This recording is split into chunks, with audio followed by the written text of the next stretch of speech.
Hello, it's Rich Rosen, Fastcall founder and CEO, and I'm going to talk for a few minutes about provisioning phone numbers for use with our IVR settings, interactive voice response.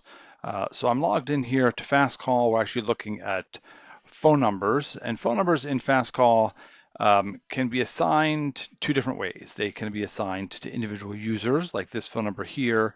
Um, and that is the more simple setup where that phone will ring only one user, and those inbound settings are managed by that particular user. But in this video, I'm going to talk about phones that are assigned to the Fastcall IVR. So in this case, I've filtered by provisioned phone numbers.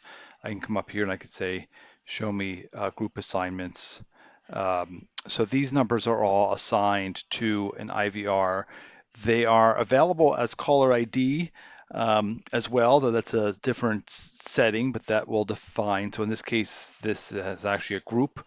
So this group will define which users can see that number as caller ID. And then these are the individual IVRs that are assigned to that phone number.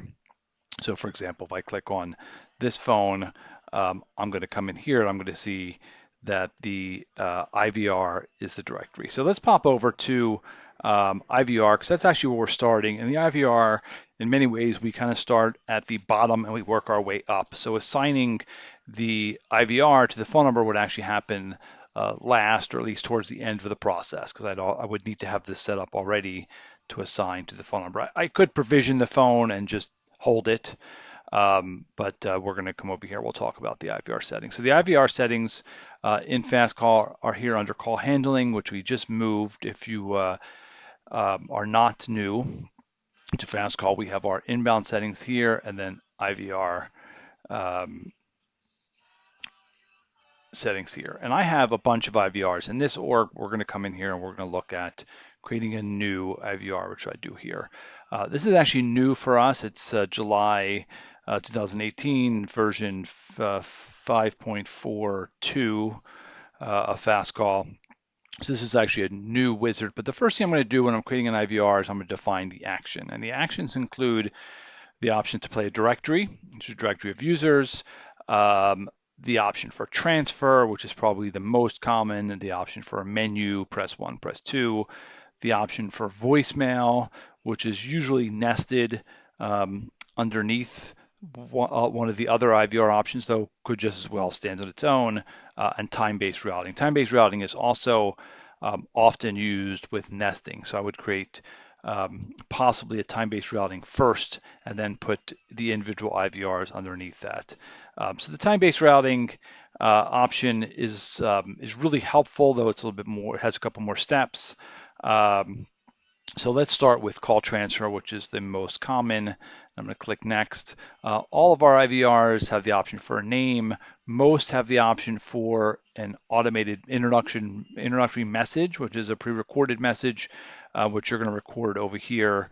All of your recorded messages will be recorded over here. So voicemails, IVR greetings here, and your outbound voicemail drops would all be recorded as recorded messages.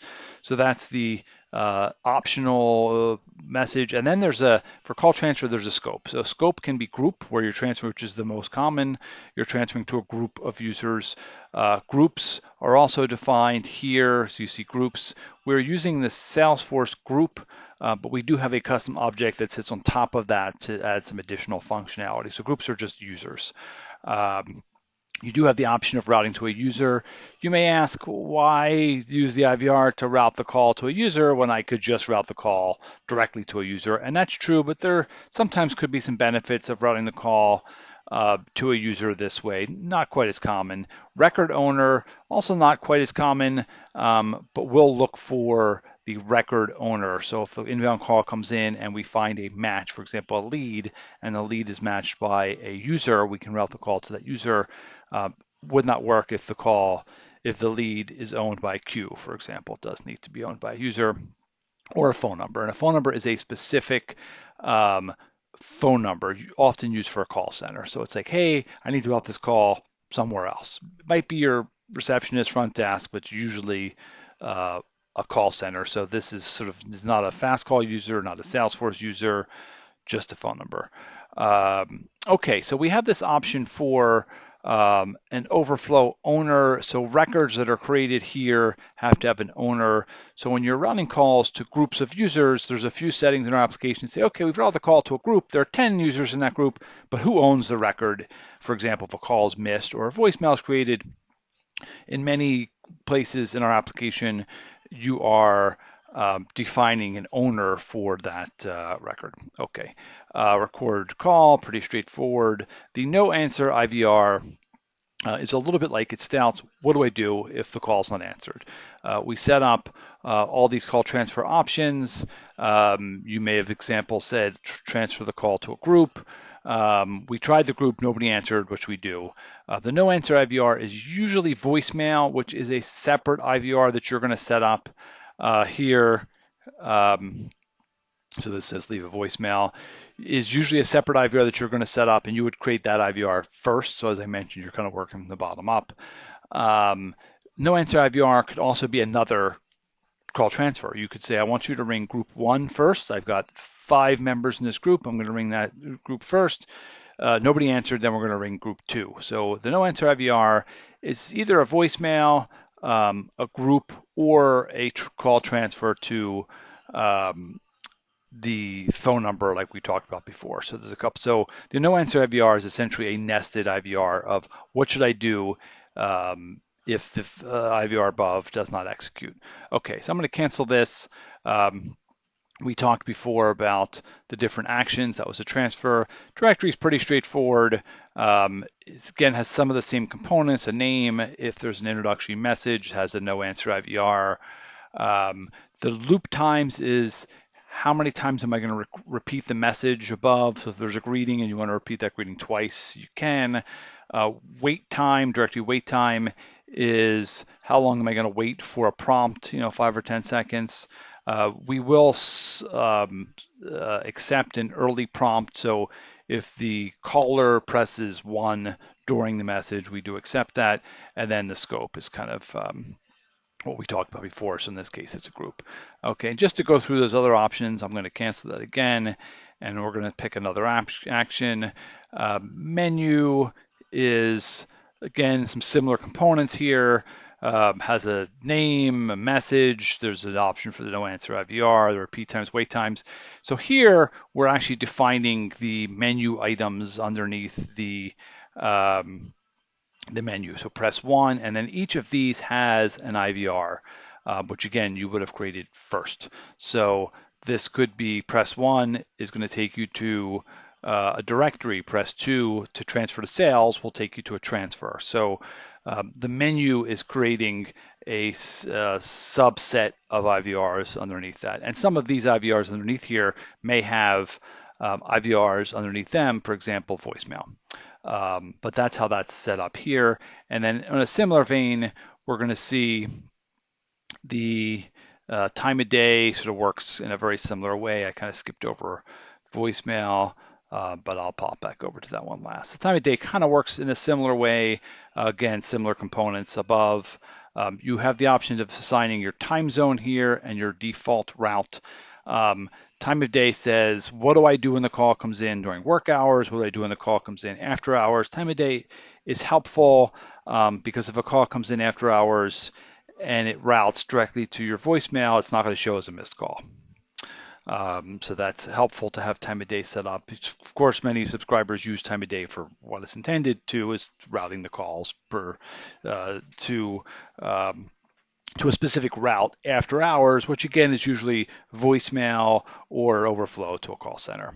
And that's set up here. So the IVRs used within the time bands are also defined inside of these settings. So they are nested. So there's a couple of places in our application where specific IVRs are actually nested. And again, you're sort of working your way from the bottom up. So if you are working on more of a complex setup here, you're probably going to want to craft out an outline.